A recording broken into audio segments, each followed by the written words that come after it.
Good morning and welcome to our first We Are Sunderland live briefing of the day. We might do one or two more of these as the day goes on. I suppose it depends, Scott, on what happens Sunderland-wise, and there's every chance it might be busy. There's already positive noises on the Jayden Danns stuff from Liverpool, which we'll get to. We'll also talk about the Tommy Watson situation, which is obviously developed over the weekend, but Sunderland are standing firm on that. And there's the small matter of a relatively big game to discuss tonight as well, which we'll get to. There's not a lot going on, is there? Yeah, so just shout up in the comments if there's anything you want us to discuss. We're just going to do a 10-15 minute blast, and then, as we said, if things develop over the course of the day, we'll be back. Let's start with Jayden Danns, Scott, because just before we jumped on here, you wrote a story which all sounds very positive from the Sunderland side of things, really. That Sunderland are now leading the race for the Liverpool striker. Just fill us in on what's happening there. Yeah, so I guess the first thing to say is the understanding is it's not done yet. And obviously until it's done, it's not done, if you like. But it certainly sounds like Sunderland are at the front of the queue. Yesterday, when the kind of Dan's news was gathering momentum, Sunderland were really just one of a number of clubs that had been in touch with Liverpool. Blackburn, Hull, Sunderland. I'm told there were a couple of others to kind of see what Liverpool would want and what interest there was there. Now, by close of play last night, I think it had become obvious that Liverpool and Hull were the two that were putting loan offers on the table that Liverpool were willing to accept. And I think at that stage, Liverpool have basically said to Danns and his representatives, okay, it's up to you now, basically. You know, do you want to go out on loan? And if you do, which of these clubs will be your preference? And all the indications of this morning are that Sunderland is the preference. So it's now just a case of Speakman and the rest of Sunderland's recruitment team tying up the loose ends of exactly what that deal looks like. And then hopefully Dan's heading up to Wearside at some stage, maybe late morning, lunchtime-ish, medical, get everything sorted. And then I guess the plan will be for him then to hopefully be a Sunderland player and head down to Riverside and watch the game tonight. That is, you know, what you're saying there about it was on Dan's to choose. Blackburn were linked as well, weren't they?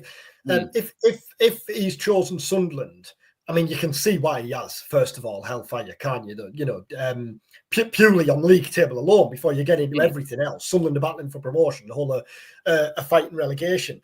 But I think it also says a lot about him and his confidence that he's clearly not deterred by the fact that Isidore clearly has the number 9 spot nailed down the minute Mayenda's playing well.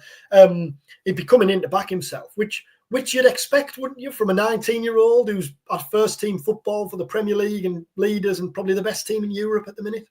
Yeah. I mean, you'd hope so, wouldn't you? And I guess that then leads us to the whole, you know, I think that the social media reaction to it's been mixed. I think that's fair to say, certainly what I pick up on. I think some fans are excited by it. I think some fans are saying, you know, you've had the whole month to look at what you're doing. You're ending up with a kid from Liverpool.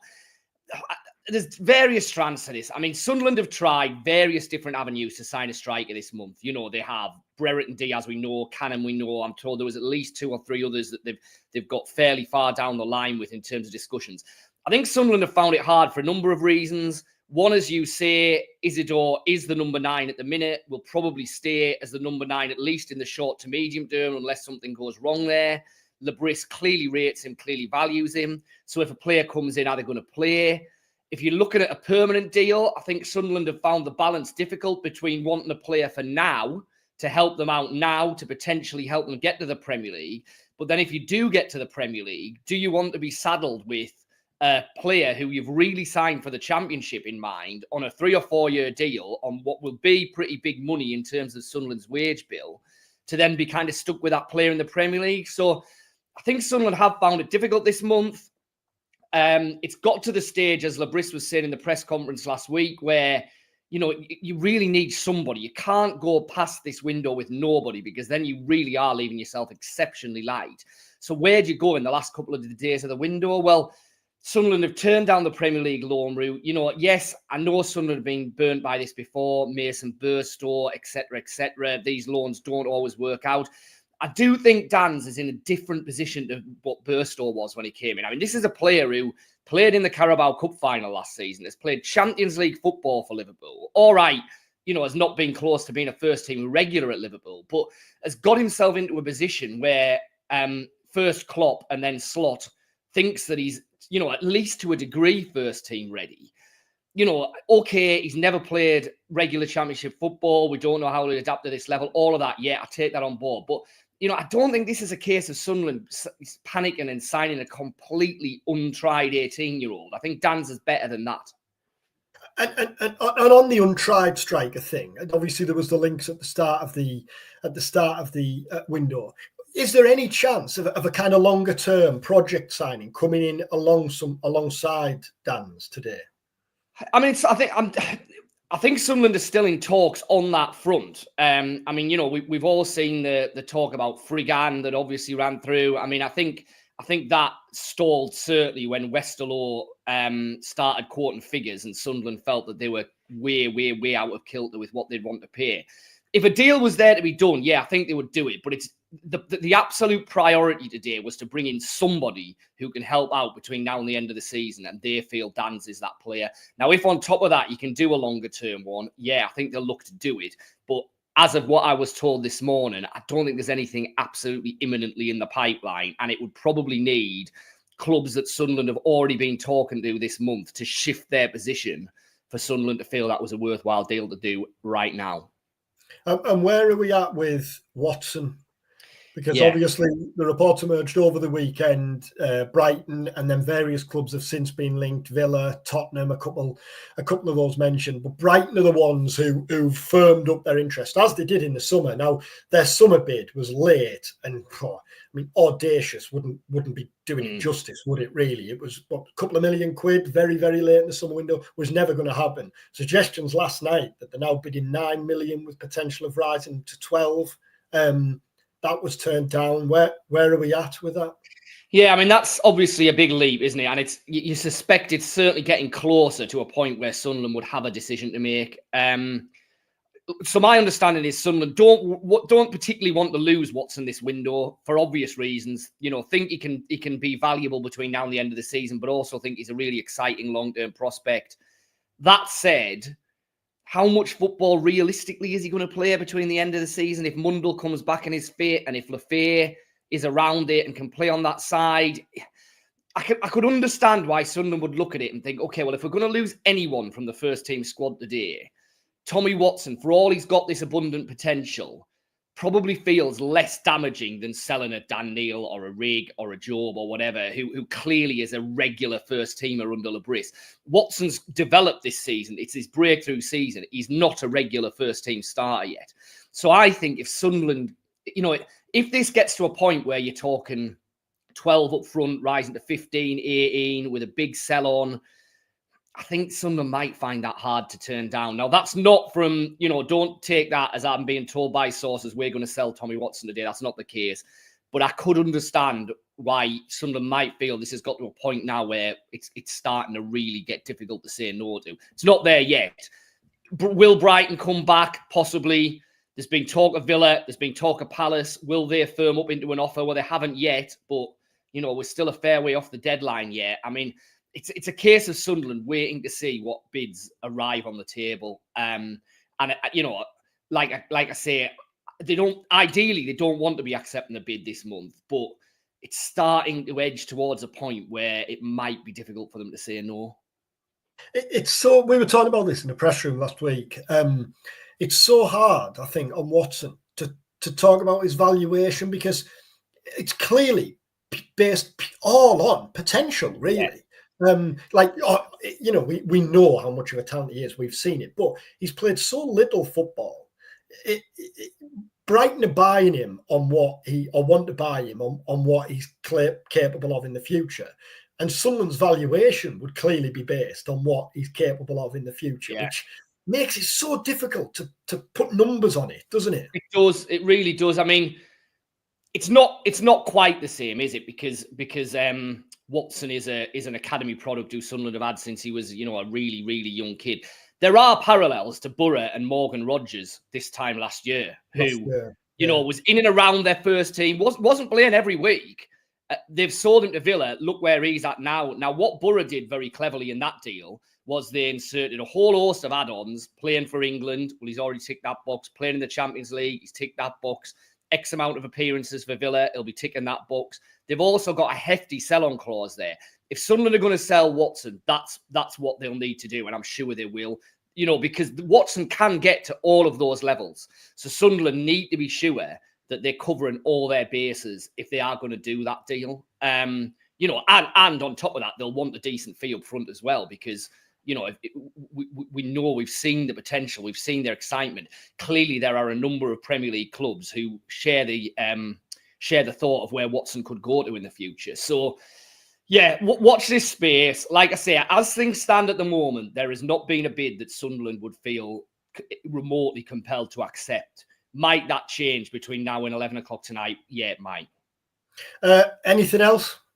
There was murmurs of Trai Hume over the weekend. Yeah, Fulham have been linked with Trai Hume, haven't they? I think Hume is different to Watson again in that he does leave a big hole in the immediate first team if he leaves. So, I've seen suggestions that Sunderland would want 20 million to consider selling Trai Hume this month. Well, I mean, if someone, I rate Trai Hume massively. I think he's been brilliant for Sunderland. If someone comes in and offers you £20 million for Trai Hume this month, for all that it will damage the first team, I don't really see how you can say no to that. I don't think anyone will go anywhere near that kind of figure. So I don't think Trai Hume will be leaving Sunderland today. Now, maybe I'm a hostage to fortune. Let's see. But that I'd be surprised if that ended up happening. Well, yeah, because that would take, given the position it'd leave Sunderland. I mean, we've been sat here in the last couple of weeks talking about whether Sunderland need to sign a right back, and that's with Trai Hume in the squad, isn't it? Never mind losing you. So you would only sell your only one if it was utterly ridiculous money. Yeah. The game tonight, we're both there at the Riverside.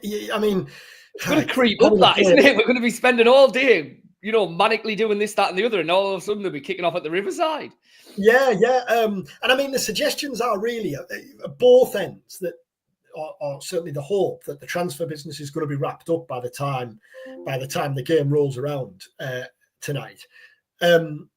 What do you reckon? Because not on transfers, on the game. It's a massive game for both sides. This is clearly always a big game when these sides meet. But look at the league position, look at recent results, look at the weekend results. It's huge in it for both teams. There's no getting away from that. Oh, it is. I mean, we were talking about it, and we've written stuff on it, haven't we, on the site earlier? I mean, in some ways, I do think it's a bigger game for Middlesbrough because I think they have to win it. I think if they don't win it, then the top four is out of question for Middlesbrough. Sunderland aren't in that position yet. That said, the top two is starting to get a little bit away, isn't it? Sheffield United and Leeds obviously had positive results.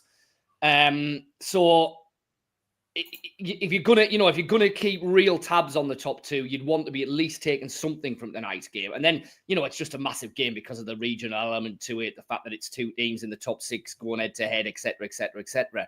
I think Sunderland will go there full of confidence. They won the game at the Stadium of Light. I'd back Regis Labris to get it tactically right. He did in the first game. I think we'll probably see a return to what you might like as the kind of long-term preferred midfield three. I don't think we'll see Samet tonight. I suspect it'll be Neil, Rigg, and Bellingham again. That probably means Lafay out on the left again. One of Roberts on my end or on the right with Isidore up front. You'd think that would be it. Obviously, it'd be a major surprise as long as everyone's fit if there was any change to the back four. So I think we know what Sunderland will go and do. I think they'll be happy to sit in to a certain degree, let Boro have the possession, which they did in the first game at the Stadium of Light, and then look to hurt Boro on the counter-attack, which is a massive strength of Sunderland's. I think Sunderland will go there fancying the chances. That comment there from James, 3 points tonight, the Plymouth result doesn't look so bad. It's so true, innit? Because you'd have taken 4 points, wouldn't you, from Plymouth and Boro before that game. And clearly, when you rolled the game before, you'd have in mind. You rolled the game before, it becomes 7 from 9, doesn't it? If you conclude the Derby game. So, if Sunderland win tonight, then it's a massive result, both in terms of damaging one of their promotion rivals, and also just keeping themselves right in the heart of this battle for the top two. Now, I'm not saying if they don't win tonight, then it's huge. It's crippling in terms of can they finish in the top two. But Leeds and Sheffield United don't look like they're going to drop too many points at the minute. So Sunderland can't afford to drop too many either. Right, brilliant. Well, we'll wrap up there.